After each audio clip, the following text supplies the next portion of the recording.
Hello students, welcome back to your social science class. We were doing geography, chapter number 4, major landforms, and this will be my video number 5.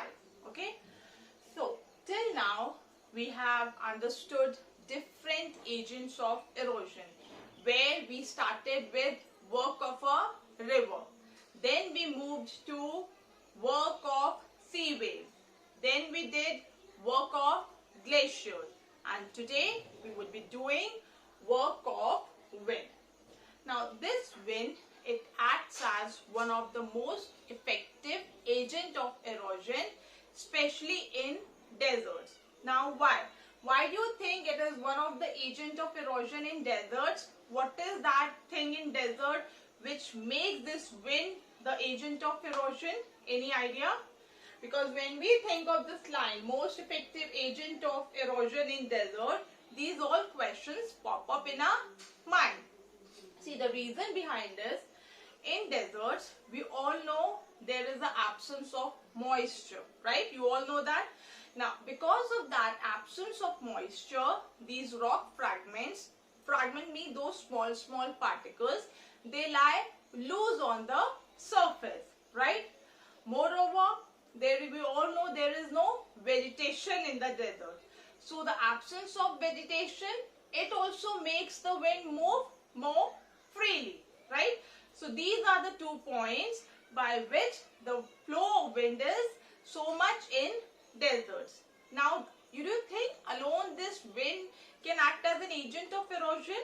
You think so? Just that wind is blowing, it will act as an agent of erosion? Anybody? I don't think so. I can support my answer. How? See, now wind, when it is blowing, it is also carrying all those loose particles of soil, rocks along it with itself, right? Now, when there is a very heavy flow of wind, when there is a huge wind, a strong wind, it will carry all those rock particles in that way. Now, those rock particles, they will act as an agent of erosion. They will erode the rocks. Okay, so this is how winds act as an agent of erosion. Understood? Now, in this work of wind, we are going to see what are the landforms that are created by the wind. First one is mushroom rock. Second is Lewis, and third one is sand dunes. These 3 landforms we will discuss now one by one. We'll start with mushroom rock first. Shall we start? Okay. So we'll start with mushroom rock. You'll have seen mushroom in your home. You'll have seen that, right? How does a mushroom looks like? It's broad at the top and at the narrow base, right? So mushroom rock, this has been given this name because this rock is just like the shape of mushroom. What happens in the desert when the wind blows? See, the wind, it cannot carry all those particles at a higher surface, okay? So that work is limited just above the ground. All the rock particles, all the soil particles, wind cannot take it so high up in the high up in the sky. Okay, so it is just limited above the ground. Now, when this wind blows, when those soil particles, those rock fragments, they also blow with it, so they will cut the lower part of the rock more than the upper part. Okay, it will erode the lower part more than the upper part, forming mushroom rock. See, wind blows few meters above the ground. It will erode the lower part more than the upper part, which will result in narrow base and broad top. This is how mushroom rocks are formed. I'll just show you an image of mushroom rock, which will help you to understand how does a mushroom rock looks like. Just see this. Can you see this image? Everybody? See, you can see here, it's having a narrow base, right? And a broad top. It is just looking like a mushroom. This is how mushroom rocks are formed. Clear? Okay. Now next one is loess. This was the part of erosional activity of the wind. Loess is the part of depositional activity of the wind.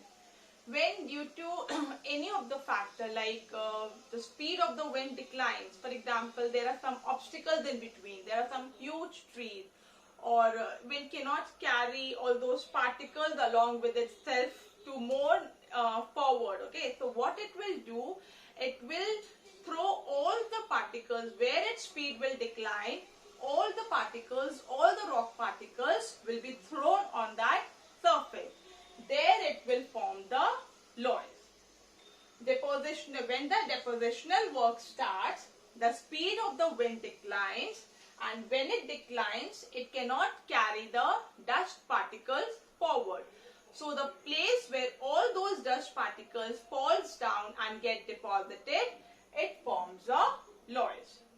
Clear? Next one is sand dunes. Sand dunes are the other name like hillocks, small hillocks. What happened? This is also the depositional activity.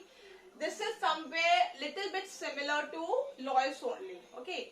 Now one more thing I wanted to tell you in loess. There is a desert in North China, Gobi Desert. Okay. There you can see many loess.